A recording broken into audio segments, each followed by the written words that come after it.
My brother framed me for a crime and let me take the fall for 20 years, then had the nerve to ask me for $10,000 at dinner with my wife. Hey everyone. Before we kick off today's video, I've got a favor to ask. We've noticed our channel isn't getting as much love lately, and subscribing is one of the easiest ways you can help us out. It's quick, free, and it means we can keep bringing you awesome content. Your support really means a lot, so let's work together to keep this channel growing. Thanks a bunch. Now, let's dive into the video. Wow, I never thought a regular dinner could blow up like that. It started off all cozy and familiar but quickly turned into one of those car crashes you just can't look away from. It was a typical Sunday. My folks love their routine.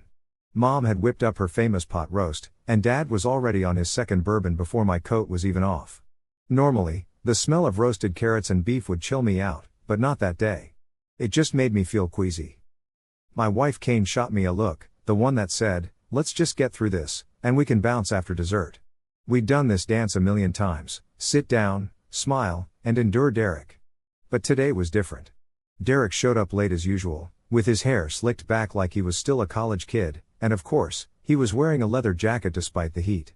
He strutted in like we were all extras in the movie of his life, gave Mom a big kiss, patted Dad on the back like they were drinking buddies, and winked at Kane, which only made my stomach churn. Dinner was your typical surface-level chat, the kind families have when they're too scared to dig deep. Mom asked Kane about work, Dad grumbled about gas prices, and Derek went on about Derek. Some half-baked story about work in Austin or Denver, throwing in buzzwords about real estate and NFTs to impress anyone who stopped keeping up with the times ages ago. Kane gave me a look that begged me not to laugh. Then Derek leaned back, wiped his mouth, and casually dropped a bomb. "Hey Mark, I need to talk to you about something serious." I knew what was coming. I'd heard that tone, a mix of fake humility and unreasonable expectations. "I need 10 grand, he said, like he'd just asked to borrow a movie. Kane froze mid-bite, and Mom stared into her mashed potatoes like they could magically provide an escape. Dad just sat there, silent as ever, thinking silence equates to wisdom. It doesn't. I put my fork down, not surprised, but just to make a point. "No," I said, clear as day. Derek blinked like it had never crossed his mind I'd say no. He laughed it off, thinking I was joking. "Dude, it's just 10 grand. I stayed calm. "It's not just anything, and I'm not giving it to you." The silence was thick. Kane squeezed my knee under the table like she knew what was about to go down. Derek leaned in, smile gone, voice louder. "You owe me, man. You think I forgot what I did for you in college?" He slammed the table, making Mom flinch. I stayed still, and the air changed. That's when everything in the room bent under the weight of his words. Kane gripped my thigh tighter, and my parents were frozen, processing. Derek kept going. "Remember that night, that party? I saved your ass." I locked eyes with him and said calmly, like a church bell, "Fine, let's talk about what you really covered." His face dropped. Everyone saw the mask slip. Mom turned pale, Dad's fists clenched, and Kane released her grip. I didn't move. I'd been waiting for that moment for 20 years. Every event, every time Derek painted himself as the hero, I held my tongue. But I knew the truth would come out. Derek wanted to bring it up, now we're all dealing with it. "Everyone heard what you said, Derek," I said. I tried to sound all confident, like I'd rehearsed a million times. "I'm done protecting you. I must have been around 19 or 21 back then, but honestly, time's a blur. I do remember it was senior year, so yeah, 22 it is. My math skills might be off, but I never trust my memory about that night. It's like trying to remember a badly taken photo, too bright in some spots and missing all the bits I actually want to see." What I know for sure is that I woke up the next morning with the world's worst headache, bloody knuckles, and a school security officer banging on my dorm door like he was delivering the worst news ever. We were supposed to have this epic end-of-semester party, lots of cheap booze, booming music, and a ton of regrets to scream about later. I headed over to Delta Tau cause someone mentioned they had this jungle juice that made you forget your own name. And honestly, that's what I wanted then, to just forget. My grades were okay, life was pretty bland, and my girlfriend had just dumped me via text because, let's be real, I was too chicken to admit I missed her. So, I did the whole college routine, drinking, dancing, shouting, and passing out. Not my first time, definitely not my last, but this was the only time I woke up to people staring at me like I'd committed some kind of crime. Derek wasn't even supposed to be there. He was still in high school, a rebellious kid with a fake ID and a wild side as big as the Mississippi River. He had this movie-like fantasy about college and would sneak over to see me, pretending he had somewhere else to be. Sometimes, I'd let him crash on my floor. Didn't think much of it until I found him at the party, sneaking in when I was 3 drinks deep. He melted into the crowd like he owned the place. The next day felt off. I couldn't remember a thing, but people looked at me like I'd burned the house down. All I heard were whispers, "Mark, that guy, seriously?" No one would give me a straight answer, just vague accusations, followed by the university cops hinting at a complaint. There was a girl involved, but they didn't say who. Just that something happened on the upstairs landing after midnight, and somehow, I was connected. Apparently, I was there, drunk out of my mind with zero memory. That's when Derek pulled me aside outside the admin office, eyes wide, voice low, saying, "Don't say anything. Don't confess. I'll handle it." That stuck with me. He acted like a hero, stepping in to save me from my own mess. He said he'd talk to someone, maybe the girl, maybe someone else. Everything was a blur. By the next day, it was like it never happened. The complaint disappeared, no charges, but the school was eager to push me to take a semester off. My folks were mad yet secretly relieved. No one asked too many questions, and Derek acted like it was a medal of honor. Later, he just laughed it off with, "Hey, you owe me, dude. Big time." I assumed he smoothed things over somehow, convinced the girl it wasn't a big deal. Maybe I did something terrible and just didn't want to know. That was the worst part, I didn't want to know. I let the shame sink in and built my life around avoiding it. Told myself I was lucky, that Derek saved me, fed myself all kinds of lies. But after what he said at dinner, watching him use that secret as a weapon against me, I started questioning everything. Whose mess was it, really? I started digging, looking through old stuff my dad kept in the attic, letters, notes, even some of my old schoolwork. Found this yellow envelope with a letter from the school dated April 2003. It wasn't even for me, it was addressed to my dad. The dean mentioned a misunderstanding involving both sons. Read that line again, didn't make sense. I was the one in college, Derek wasn't even officially on their radar. Why mention both of us? I started emailing, calling around. Reached out to an old buddy who'd been at the party. He didn't remember much either, but he did recall seeing Derek having it out with someone at the bottom of the stairs. Apparently, Derek was trying to get a girl's attention, and she freaked, trying to get away. My hands shook as I typed her name into my laptop. I didn't even know what I was searching for, a clue, anything. So, there I was, just browsing around when I stumbled upon this little blog. It was like finding a forgotten treasure chest. It was a tiny site, covered in virtual cobwebs, with just 3 articles and an image that really hit me hard. That picture, it was her. Back then, I didn't know her name, but I do now, Emily Cartwright. She's like a memory ninja, remembering everything. I shot her an email, and man, those 3 days waiting for her reply felt like an eternity. Emily, she was the girl from that night. I hadn't seen her in like 20 years, but she was always lurking in the back of my mind, like a ghost I refused to acknowledge. When I finally got her email, I was so nervous opening it, almost like it was going to blow up in my face. I braced myself for anger or silence. But all she wrote was, "If you really want to talk, I'm ready." Simple, yet heavy. We decided to meet at this coffee shop on the edge of town. You know the kind, peeling paint, crappy acoustics, loud enough so you really can't have a private convo. She walked in wearing a long gray coat and a scarf, even though the weather was way too warm for that. She spotted me immediately, and I knew she recognized me despite all the years that had gone by. Her smile was tight, almost saying, "I'm here, but don't read too much into it." I said, "Thanks for coming," but it sounded empty. We sat across from each other, 2 people linked by one awful night. I was lost on how to begin. She broke the ice, asking, "You don't remember anything, do you?" while stirring her plain, steaming tea. I shook my head slowly, embarrassed all over again. "Just bits and pieces," I mumbled. "Noise, a staircase." She nodded, looking away for a moment, talking more softly now. "I wasn't even supposed to be there," she confessed. "My roommate dragged me out, saying we needed a break before exams." Her laugh was light but bitter, hollow. "You were already wasted when I got there, stumbling, too drunk to stand. Someone should have cut you off long before." I just sat there, unable to say anything. She continued, "I went upstairs to find the bathroom." Her voice calm, like she'd rehearsed this. "He followed me, Derek, not you. He cornered me on the landing, smelling like weed and booze. Tried being charming, like he knew me." I clenched my fists under the table. She kept going, "Steady now. I told him no. He didn't take it well. Tried to force himself on me, his hands all over. I wanted to punch something. She said. I pushed him away. He stumbled, cursed, and ran off. I told my friend, and the next day, it got crazy. They said it was you, violent, aggressive. But it wasn't your voice I heard that night. Her eyes were intense, unyielding. I tried to tell them. Your dad, I think, called me. Said you were going home to get help, that they'd dealt with the real guy. He offered to pay for therapy if I stayed quiet. I was tired, scared. So, I let it go.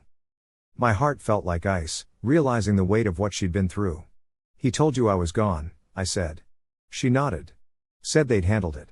I wanted to scream, to cry or hit something, but all I did was whisper, he lied to you. She didn't answer right away, just looked at me with this deep sadness. After we parted, I drove in silence, no music, just my thoughts racing. Derek had used me as a scapegoat, and my dad had let it happen. I needed air, so I stopped at a gas station. I stood there, hands on my knees, realizing how many times I'd thanked Derek for something he didn't do. When I got home, I dug out this old locked box from the attic. Inside, along with the usual stuff like taxes and birth certificates, was an envelope that caught my eye, dated April 2003. Inside was a copy of a check my dad wrote to Derek for $8,000, labeled spring tuition. But Derek wasn't enrolled in anything that year, he hadn't even applied. That money was hush money. I stared at it as the sun dipped below the horizon, lost in thought. So there I was, sprawled out on the floor when Kane found me. She asked what was going on, but I didn't say anything, not yet. I just stared at that check like it was a mugshot or something. Derek, you lied to save your own skin, I thought to myself. For 20 years, I carried your guilt. Now, it's your turn. Thanksgiving at my parents' place was always a bit of a drag, super formal and full of fake smiles. But this year, it felt different, like everyone was holding their breath, bracing for a storm they didn't see coming.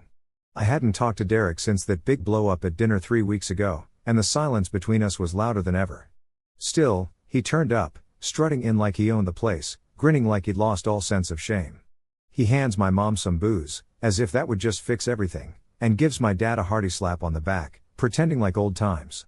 Then he sits across from me, still smirking, thinking he's got the upper hand. But he doesn't. I've spent those 3 weeks digging through old memories I'd rather forget, talking to people I hadn't seen since college, checking out bank records, school files, anything to back up what I knew deep down. I wasn't there to show off my evidence, though. I was there to take him down in front of everyone, using the only weapon he respects, control. I know Derek. I know how to play him, and tonight, I was the one calling the shots. Dinner was awkward from the start. Mom tried to put on a brave face, passing dishes like her heart wasn't breaking. Dad was all quiet, just carving the turkey like it was a math problem he could solve. Kane sat next to me, her fork just pushing food around her plate. Derek broke the silence with some small talk and bad jokes, pretending like he hadn't just shattered our family peace with a cocky grin. His trick? Rewrite the story loud enough that everyone forgets the truth. I waited for dessert. That's when everyone lets their guard down, thinking they've survived another holiday drama-free. As Mom reached for the pumpkin pie, I cleared my throat. Hey Derek, remember that night in college when you covered for me? Everything stopped. Fork stayed in midair, and Mom's hands quivered, the pie wobbling on the platter. Derek looked up from his coffee, playing innocent. Are we seriously bringing that up again? He said, chuckling awkwardly like it was no big deal. Yeah, I said, playing it cool. I've been thinking about it, trying to piece it all together. Remember how it all went down? He squinted, sensing a trap but not quite spotting it. You were blackout drunk, he said, leaning back like a wise guy. You don't remember anything. That's why I stepped in. That's just it, I replied, leaning forward. I didn't remember anything, until now. His jaw tightened, a little sign that I had him. I talked to Emily, Derek, I continued, taking my time. His coffee cup paused in midair, clinking back on the saucer. I found her blog, reached out. Turns out she remembers everything, the staircase, the jacket, the voice that wasn't mine. Dad finally looked up, really looked up. Mom was staring at her lap, trying to disappear. Derek's voice got low. You don't know what you're talking about, he shot back. Oh, but I do, I said. I know you crashed that party, uninvited. You followed her upstairs. I know Dad later paid you off, called it tuition, one of you with the check. Derek's face turned red, his mouth opening and closing like he was searching for lost change. "You were drunk," he said, desperation in his voice. "No one would have believed you over me." And just like that, he slipped up, the crack in his armor. Mom let out a quiet gasp. Dad stood up, face pale with something I'd never seen before, not anger, but something close to disgust. Kane just stared at Derek like he was some stranger who'd just trashed our place. "You bastard," Dad said, his voice shaking. "We backed the wrong son." Derek tried to worm his way out. "You knew what could have happened to him," he said, eyes wide with fake innocence. "I didn't hurt her. Nothing happened." "But you tried," I shot back. "And you let me carry it for you." Mom had started crying, hands shaking so much that the pie fell to the floor. The floor was a mess, and no one bothered to clean it up. Derek looked around like he was searching for an escape that didn't exist. Meanwhile, I just sat there, as calm as a priest at a funeral, watching his web of lies fall apart. When he got up, he knocked his chair back and yelled, "Do you think you're better than me?" His voice cracked halfway through. I stood up too and locked eyes with him, saying, "No, I just stopped pretending I'm worse." After that, you could cut the silence with a knife. It was thick and suffocating, just like right before a big storm. Derek stormed off without another word, my dad trailing behind him to make sure he left. My mom just cried. Kane was quiet until we were on our way home, then she asked, "Are you feeling better now?" I took a moment, staring at the empty road, headlights cutting through the night like a knife through guilt. "I don't know," I finally said. "I think I just feel done." But really, I wasn't. Revenge is satisfying for all of 5 minutes, then it's like ash in your mouth. Derek had messed up his own life, I just handed him the match. The days after Thanksgiving felt like winter hit early. Not because of the weather, but because everything between us was suddenly cold and frozen. Derek didn't text, didn't call, didn't even try one of his half-hearted apologies he used to dish out when things got tough. It was like saying the truth out loud had made him disappear from the family. Maybe I did push him away, but it didn't feel like winning. It felt like an empty silence that could cut you if you weren't careful. My dad didn't talk to me for 5 days after that dinner. Then, a letter showed up, postmarked from a couple of towns over where he was hiding in some cabin. No love or dad at the end, just his name like a resignation letter. It was just 1 page, each sentence chewed over before he wrote it down. He said he knew, had known since that morning in 2003, when Derek came home all jittery, saying I'd been involved in something bad and telling him to handle it softly. Dad talked to a friend on the school board, pulled some strings, and convinced himself it was to keep the family together. He admitted he always had doubts, that the timeline didn't add up, and my hangover seemed more like confusion than guilt. He told himself it didn't matter, that I'd bounce back and do something good with my life, and I did. As for Derek, Dad said he was already broken and maybe didn't want to break him more. "I chose the son I thought could handle it," he wrote. I didn't ask if he should've. I stared at that line for longer than I'd like to admit because hidden in it was something I didn't want to face. The truth stayed buried so long because I was the type who could handle it, bottle it up, and swallow it like poison while keeping a smile.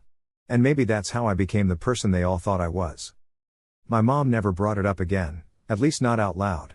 She went back to her humming and folding laundry like nothing had happened. I noticed she kept the guest room door shut all the time and still set out 4 plates at the table, even though there were just 3 of us. She asked about Derek once, but so softly it barely sounded like a question. Kane, on the other hand, wasn't so gentle. One night, while we were brushing our teeth, she cornered me, her eyes sharp in the mirror as if she could see right through me. "I'm proud of you," she said, toothpaste still on her lips. "Why didn't you tell me sooner?" I didn't have a clear answer. I told her the truth, or at least what I could, that I didn't know how to bring it up, thought it would ruin everything, told myself it was dead and buried. But more than anything, I didn't want her to see me differently. I think that hurt her more than anything else. I spent the next week trying to get back to normal. But once normal's broken, it never really comes back, it just pretends to. I worked, cooked, walked the dog, mowed the yard like the blades could slice through the weight on my chest. But the silence didn't feel peaceful, it was like I was holding the world's weight. I held my breath way too long, waiting for things to just go back to normal. So, I decided to drive over and see Emily again. Not to say sorry, even though maybe I should have, but because I wanted to see how someone else was dealing with the same mess. She was cool with meeting up. Her words were clear this time, no hesitation. We sat at the same coffee shop, same seats as before, but the silence between us felt different, more genuine, not awkward or anything. Over her tea, she said, "I heard he left town." She was talking about Derek. "Yeah," I think he did, I replied. No one really knows where he went, and honestly, no one's trying to find out. She just nodded, accepting it without any emotion. It made sense, I guess. I almost asked her if she was okay, but held back because it felt selfish. After a long pause, I asked, does knowing it wasn't forgotten help at all? She looked at me briefly before answering. What she said next stuck with me, maybe forever. I don't think it matters anymore. Closure is just a fancy word for trying to make sense of something horrible. I nodded, and we sat quietly for a bit longer. Just as I was about to leave, grabbing my coat, she hit me with the question I'd been dreading since finding out her name. Why did you wait 20 years to say something? I opened my mouth, but nothing came out, not a single word. Everything I could think of would make me seem like a coward or a liar or maybe both. So, I just nodded again, feeling the weight of her question like heavy chains, and walked out into the chilly air. On the drive home, I started thinking about all those things we never say to each other. Everything we bury because we think staying quiet is somehow braver, smarter, or kinder. Maybe silence is just fear pretending to be good intentions. Maybe the real mistake isn't what happened, but our refusal to confront it. Sometimes, silence is what we need to survive. But other times, it's just cowardice in disguise. Thanks for sticking with me through this crazy family drama. If you're into Reddit family drama, don't forget to subscribe and hit the notifications so you don't miss out on the next story.